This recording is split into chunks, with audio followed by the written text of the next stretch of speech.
Good morning. Welcome to our Saturday workshop. Another Saturday, the weeks fly. The Delta variant is here. We all have to stay safe and practice important habits that continue to boost and maintain our immune system. Today, we're not talking about my favorite immune system topic.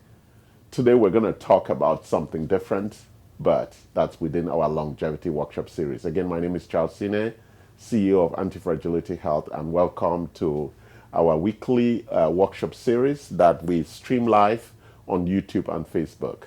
And thank you, Mike, for being here, always listening to this and filming it. And thank you for those who produce, all the marketing team and all my staff, everybody who's working hard to make sure we can deliver each Saturday an amazing workshop for all our viewers. Thank you, all the viewers from wherever you're watching. We're going to be talking about something very important today that's important in these times where there's a lot of concern, anxiety, and fear. So let's get into it. So we continue in our longevity workshop series.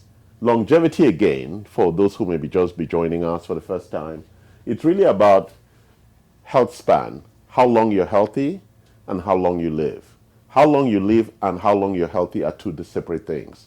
And from the way we intervene, our strategies for intervention treat them as two different things, right? You could have a short healthy life, you could have a short sick life, you could have a long sick life, or you could have a long healthy life. So all of that is within your control. And so let's look at the key issues that is in the architecture that God gave us. Two big key issues that drive everything that we talk about. Before we address the implementation, what are those big issues? The first one is physiological resilience, right? It is the ability for the body to respond to the outside world. It's a very important thing. Our sympathetic nervous system drives that architecture. But behind that, as we all know with everything, there's something we call the metabolic reserve. That physiological resilience requires reserve in case there is a sustained requirement for resources, whatever those resources are. And as we look at stress tolerance today, behind stress tolerance, there's the issue of how we respond to stress. And if the stress is persistent, how we use up the metabolic reserve so that we continue to respond and be healthy or achieve homeostasis in the architecture of that response. It's really important we understand that. So two big things that just run through all that we talk about. Number one is physiological resilience. We need to cope with life. There's no other choice. Number two, we need a reserve that allows us to cope persistently and survive. So if you're going to live a long and healthy life, those are two fundamental building blocks that you need to have. And we'll talk more about them later on. But to deliver those two things, we have to implement three big things. The first big one is you have to have the mindset that I want, I deserve, I desire to live a long and healthy life. You need to want it. If you don't want it, everything else is bullshit. So we need to be clear about that. You have to have a growth mindset, a mindset that says, I can do it. I want to do it. I know how to do it, and I'm going to get it done. That's the mindset that we need for that. And it's a really powerful driver to all the challenges that would show up, because it is not easy. The road we are taking you on is not an easy road. It's challenging at its core, because only in the end, as it teaches us in Ephesians, we want to be standing after everything. You want to stand after the big fight. So let's go into it. So the three pillars for implementation, I spoke about mindset, but the other two are your lifestyle. How do you achieve well-being, right? That's not our topic today, but that's a key driver. And there are four areas we address in well-being, right? I've shortened them because I think when I say there are 6 or 8 or 10, they're shortened. There's the issue of your physical well-being, captures all the issues of your architecture, your physics, your muscles, all of that. Then there is emotional well-being, which we'll cover some today in stress, very big, because we live in a very emotional culture where people get upset with microaggressions and very little things that are really, really unimportant. And so, and also with the lockdown and the fear about the virus, there's a lot of emotional challenges in the culture. Then we look at your nutritional well-being, and we look at the environmental well-being. We live in a polluted environment, and there is a real issue as to how you deal with that. So those four well-beings: physical, nutritional, emotional, and environmental, drive lifestyle. We won't talk about that today, but we'll be talking about one of the topics under signals. And what are signals? These are the measurements that come out of diagnostics. They're the things that God gave us to tell us whether we're doing well or not. And we need measurement to know how well we're doing on that journey to longevity. Really important. And one of those important signals is our ability to manage stress, what we call stress tolerance. So today we're going to talk about that. And the deep architecture that manages our stress response is called the HPA axis. The hypothalamus, the pituitary, and the adrenal glands drive the cortisol DHEA architecture that really drives the stress response. Today we're going to talk part one. I'm not going into this deep biochemistry about these glands and the secretions and all the things that they release, the molecules, the enzymes, and all of that. Today we're going to stay at a higher level in part one to really address the components of stress. And those components of stress, there are four of them. We break down stress into four big areas. It's really important we understand that, because a lot of people think stress is just number one, which is perception, the perceived stress. That is just one component of stress. And within perceived stress, we actually break it down into two components. One of them is mental, and we call it mental issues and issues that we look around, mental and emotional well-being. That's part of it, but I'm going to go a bit deeper into that. And then the other part is really about anxiety and depression. And as you can tell already, the minute we shift to anxiety and depression, there are real issues that we want to talk about. And we'll walk into this in a bit more detail, not a lot, because I don't want to overwhelm you with all of this. So that's one. Perception of stress, which is what we think stress is all about, is driven by two architectures here. One is the mental and emotional capacity, and the other is anxiety and depression. They are really two separate things because the chemicals that drive them and the things that support them are very different. The second area is what we call circadian dysregulation. All it means is really about the sleep-wake cycle. Sleep 8 hours, wake 16 hours. That's a very, very important cycle. The sleep-wake cycle. It's what we call the circadian. And the dysregulation in the sleep-wake cycle causes significant stress. And what are the two big things that are in that area? One are sleep issues, and we're going to break down sleep issues. And the second one is the daylight challenges, right? Because we have electricity now and TV, we don't really sleep when we need to go to bed, and we stay awake much longer, and sleep becomes a big challenge. Or when we have daylight savings, or when we have to work at night, do shift work, and all of those issues, how they challenge the circadian dysregulation. So that sun-moon cycle is very, very important in how we manage our lives. There's a reason why there's darkness and there's light. And God also gave us an architecture, the sympathetic nervous system and the parasympathetic nervous system. The one that runs when we are asleep, parasympathetic, and the one that runs when we are awake, the sympathetic. So it's really important, and we know, I've spoken about sleep before, how important sleep is. So the circadian dysregulation causes stress to the architecture. When we are not getting enough sleep and we are not following the daylight-night cycle, the whole HPA axis is stressed, and therefore our overall body uses the physiological resilience and the metabolic reserve. Very important we get that. Third area, inflammation. Big, we know inflammation is the big boy in the room.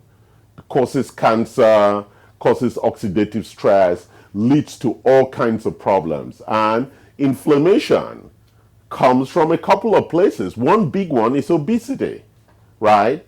Obesity drives a lot of inflammatory signals, and we're not going to go into details of that, and oxidative stress. Actually, obesity drives oxidative stress that causes inflammation, and the body wants to respond to that oxidative stress, and that's where the inflammation signals come. And the inflammation, as we know, could be chronic or it could be acute. Acute is a quick response, which is a necessary signal in the body, and chronic, it's a persist when it persists over time. And the last area is glycemic dysregulation, which is our sugar balance, right? The body's tolerance for sugar is very challenging. It has to be between 70 to 90. It's a tight measurement. So you could be hypoglycemic, where you don't have enough sugar in the bloodstream, or you could be hyperglycemic, where you're above. It's a tight level. Sugar management for the body is a very challenging issue. And we all know in a culture that loves sugar, we all know sugar is worse than cocaine in terms of the impact on health. So it is important that we understand that the glycemic dysregulation, which means our management of sugar, which is driven by things like our diet, amount of fiber, amount of obesity we have, and our whole insulin response architecture really causes significant stress. So I've just taken you through a quick through all those four. I'm now going to some more detail into it so you actually get a deeper engagement into this part one process for stress tolerance. So let's take number one, perceived stress. So there are two areas when we look at perceived stress. We have the mental, emotional, which is really around burnout, the challenge of relationships, and the issue of lack of control in our lives, right? And one of the things that Buddhism teaches around this is the issue of desire. How do we curb our desire? How do we ensure that we work hard, we're responsible and accountable enough so everything in our lives is within our control? We should be able to take control of our lives. Our desire is what creates the issue of loss of control. So if you choose to be a slave because you're lazy, then you pay the price. It's very stressful to be a slave than to be free. But freedom comes at a price that you need to be responsible and accountable and be able to afford the things that you desire. So this whole issue of mental and emotional stress, it's based on how you design your life and the kind of life. You may want to live in a 10-bedroom house, but then you should be able to afford it. Or if you can't afford it, then live in a 1-bedroom house and then stay within things that are within your control and then manage your mental and emotional state. But if you want to impress other people and you have a bigger appetite than your ability to perform, then you're going to suffer in mental and emotional issues. On the other side, there is anxiety and depression. And those are different things because those are really chemically driven. So, and we address those. We have a couple of supplements I'll be talking about. We address those with things like DHEA. Those are our neurosteroids, pregnenolone. These are all the things that support, the things that support that architecture, or neurotransmitters like GABA. We have GABA in Adressed. We have GABA in a couple of our supplements here, in Serenity and True Adapt. So we have quite a few things here that address anxiety and depression. So really, we want to address this fact that anxiety and depression is really an imbalance in the neurosteroids and in the neurotransmitters. And so when we rebalance those, we address those underlying issues. But don't forget that as we explore this area of perceived stress, we've broken it into two. Mental and emotional stress is different from anxiety and depression. These ones are issues within our control, and these are biochemical driven architecture things that you can fix and address. These ones, biochemistry will not fix. They are within your mind for you to manage your desire and make sure you can control those. Even if you got $1 million, you might still have mental and emotional problems if you have low self-esteem. I teach that to my staff all the time. People with low self-esteem always have emotional and mental problems. They, it's like on Facebook, they want to get more likes. If people don't like them, then they can't sleep. Fix that shit, because whether people like you on Facebook or not doesn't make you better than who you are. God created you perfectly, and you should be satisfied with that. So let's go to the next one, which is our circadian dysregulation. What did I say circadian was again? It's the sleep-wake cycle. The sun and the moon. The world goes around creating the wake-sleep cycle. Very important. If you don't follow that cycle, you will suffer from what we call the circadian dysregulation. And they're in two big areas. We have sleep issues. And what are the sleep issues? We have insomnia, which is three things: difficulty falling asleep, difficulty staying asleep, and difficulty falling back to sleep when you wake up to go pee. Like last night, I woke up twice to go pee, fell back to sleep immediately, right? So it's important that the second one is sleep apnea, which I also have: big neck, snore, choke in my sleep. Now I have a night guard that I use to address the TMJ issues that is really at the core of sleep apnea. And most Americans have that problem. And if you don't fix it, you choke and die in your sleep or have a stroke, because your brain, when you're asleep, is not getting enough oxygen. It's the big source of a lot of the neurodegenerative diseases like Alzheimer's, Parkinson's, and things like that. So all our patients, it's a big warning. You must address sleep and issues of sleep apnea and insomnia. They're critical parts of your stress architecture that you need to fix. The second part is the issue of how we manage the light-dark cycle, right? Whether it's jet lag, whether it's shift work, we need to make sure we fix that. If you're on shift work for a long time, it shows from research that you would suffer from big inflammatory issues based on the stress that it generates. That was the second area, circadian dysregulation. We have a lot of products around that, which I take. I take both melatonins, which is the fast release melatonin. I think I take about 10 milligrams of that. And the slow release melatonin, which is, I take about 6 milligrams of that. And the two of that combined is giving me very good sleep. There are things too about myosedate. I also take the neuromagnesium at night, which is for the brain. And as we know, most of us are short of magnesium. And this magnesium is the magnesium threonate. It's the only magnesium that penetrates the blood-brain barrier. And it calms down. It calms down. We all know what magnesium does. Big product. You always need to take magnesium.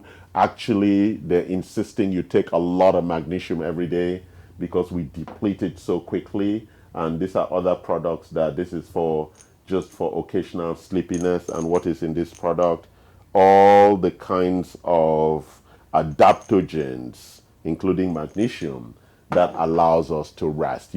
God created us and gave us all the phytonutrients, or what we call adaptogens, that allow us to rest from this stressful, running from lions all day. At least we need to find time to really relax and rest, right? Sleep is very important. Now we go to the third one, which is called inflammation. And we know obesity, I spoke about it, is a big source. But the other big issue is around infections and allergens. A lady walked in here the other day with having swellings and inflammation all over her skin, a reaction to some kind of thing. And, all the things that cause inflammation, we know that a lot of the inflammation drivers comes from the microbiome. and therefore our probiotics, our fish oil, our SPM, and let me walk you through that here. Big fish oil, I'm a big fish oil guy. I chew some of this stuff every day. We have SPM here for inflammation, one of the best products in modulating inflammation. Actually, most people who are in pain, the minute they take 8 of this, they're good. We have Inflammacore, which is a powder form, and we have things that would address, this is advanced support for the nutritional management of a compromised gut function in intestinal disease. We also have the Ultra GI Replenish, which is support for the management of compromised gut function with digestive disorders, including malabsorption. But we also have digestive aids here, and we also have, if you eat gluten, because gluten is part of the thing that causes inflammatory signals. So if you eat gluten, pasta, bread, all of that, you need to make sure you take the digestive enzymes to support the gluten metabolism. And finally, we go to the big boy, glycemic dysregulation. Why do I call it the big boy? We live in the sugar kingdom, and everybody suffers from that. And so there's some critical issues why we have glycemic dysregulation. Most of our diet don't have fiber. You know, God didn't create juice. We're the ones who create juice. God created fruits so that we can actually eat the fruit and enjoy the fiber. When you crush the fruit into a juice, you lose the fiber. So fiber is critical. And what is fiber critical for? It slows down the digestive and absorption process so that the bacteria and the enzymes can break up the food so we can absorb it appropriately. So it's not quickly absorbed into a bloodstream. So it manages the absorption of sugar. That's why all fruits have fiber. The fiber slows down the absorption of the sugar, not to overwhelm your system. You would think that God and I built this architecture together, right? So when you go and create apple juice, stupid. You're taking sugar without fiber. That's not good for you. It causes glycemic dysregulation. Then we need to focus on low glycemic index meals, right? Not high sugar food, right? As we know, if you Google it, you can find out that sweet potato has a lower GI than Irish potato. So sweet potato is very good for you, even though it's sweet. Find out. God was really interesting. The sweet potato is sweeter, but it has a low GI compared to rice. A bowl of rice, 10 spoons of sugar. Sorry, rice eaters like me, that's the price we pay. Very challenging, right? And then we want to look at resistant starch. What a mighty thing. If you cook your rice and freeze it, by the next day you heat it, you got resistant starch. So a good way to escape that issue on rice, right? You can create your own resistant starch out of that. I've spoken about the digestive enzymes and the probiotics. So if we go here, we have quite a few products. We have what we call ultra glucose control. This is like our best-selling product in the management of sugar, right? It's support for the nutritional management of glucose response. Insulin resistance is, and just say, let's read behind here. Ultra glucose control is formulated for the nutritional management of glucose response. It is designed for individuals who may need additional support in controlling their blood sugar levels and delivers a ratio balanced combination of carbohydrates, protein, and fat, which may benefit the glucose response. It's right, it goes on to talk a lot of ultra glucose control supports a healthy insulin response, helping to manage glucose levels. And that big issue, it provides satiation, makes you feel full, right? So we recommend that as a meal replacement. So a lot of our patients take that and this, sometimes in combination, as a replacement for one meal. I know for some of you are thinking, oh, Charles, your supplement is so expensive. How much does a meal cost? So if you look at the servings on this, if you combine 1 scoop each, that becomes a meal that saves you spending money on lunch or dinner. Very important. Then we have sugar management things, Diaxonal, which is like a product everybody should be on, and CM Core. So as we walk through this sugar response thing and the probiotics, I don't think they brought up the probiotics here, but very important because it helps with that overall management. But then let's talk about, as we come to a close, I'm not sure whether we have any questions online. Mike, do you want to check? If there are any questions, I'll take those. No. All right, no questions. So let's go to the end of this class. In that, what we are trying to do, as I start in the beginning, is to build physiological resilience and metabolic reserve across those 4 areas. So when we look at perceived stress, the way to respond to perceived stress is by being present. Being afraid and all of that has to do with the luggages of the past. So we need to look for things that are going to keep us calm and present. And there are a couple of supplements we've spoken about there that we know would support that and remove things like anxiety, remove things like depression, that we spend time with people, with family and friends, and our overall management of desire.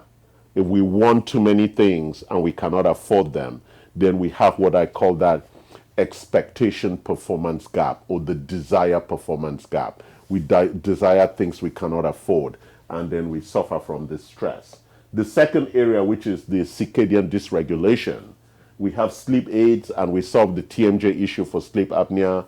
Once we do that, we start sleeping better, and then there are all the supplements and adaptogens or phytonutrients that we need to take to make sure that our cortisol and melatonin and DHE response is in homeostasis. Cortisol comes down, DHEA, melatonin climb up at sleep, and once that hormonal balance is achieved, then we can get good rest.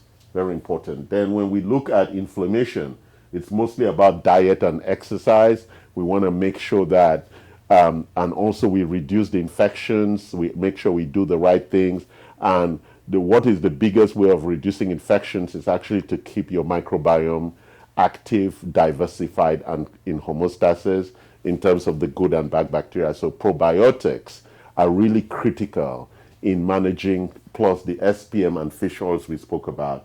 And then the glycemic dysregulation, it's really about addressing our diet, our meal timing, fasting, which is also a very good thing, and ensuring that we survive. Stress is the big killer, and you can see it's a wide topic. It's a very deep topic. Next week, I'm going to go into part 2 of our stress tolerance, and we'll go into the biochemistry. For those of you who you want to talk about cortisol, DHEA, melatonin, pregnenolone, and all of that beautiful stuff. Next week, we'll step into that domain so we can see how the HPA axis addresses it and how supplementation really supports you to manage and achieve stress. Thank you for joining us. I love you. That is why I do this work, so that all of us can have a healthy lifespan and health span and live to 120. Let's go. Love you. Take care. Bye.